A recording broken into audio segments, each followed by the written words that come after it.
Civil rights icon Jesse Jackson has passed away at 84 years old. Yeah, we got that alert overnight, and people across the country are already waking up, paying respects to his life and legacy. So right now we want to bring in CBS News senior White House correspondent and political correspondent Ed O'Keefe now to talk more about Jackson's legacy and his life. So Ed, Jesse Jackson was a bridge from fight for civil rights in the 60s to the push for racial justice in the modern era. So tell us more about his leadership as a civil rights activist and the legacy that he now leaves behind.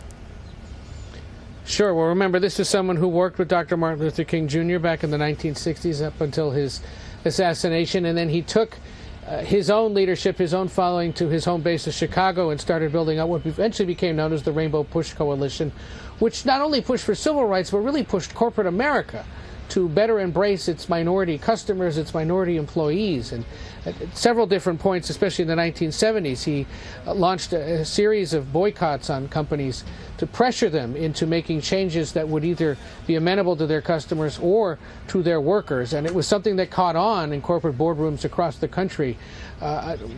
Notably, now we're in an era where some of that's being rolled back, but really it was Jackson who began much of that push many, many years ago. And then, of course, he ran for president in 1984 and 1988, falling short both times, but in 1988 especially getting pretty close.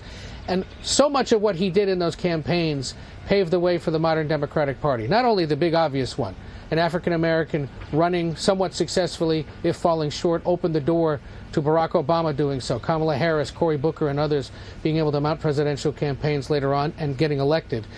But it also began to transform the way Democratic Party politicians talked about economic class issues, about situation in the Middle East, about corporate greed.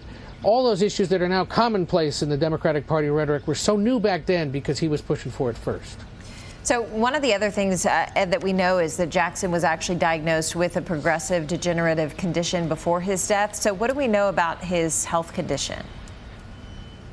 He had suffered from Parkinson's for much of this century, and then that degenerative ailment was revealed last year, and that appears to really have been what slowed him down. He'd been rather active over the last 30 or so years since running for president, but had declined considerably in the last several years. And many of his own family members, some of whom serve in Congress, had said that they had been taking turns taking care of him at home in recent months as his situation declined. The family says there will be commemorative events in Chicago in the coming days, but no details have yet been released.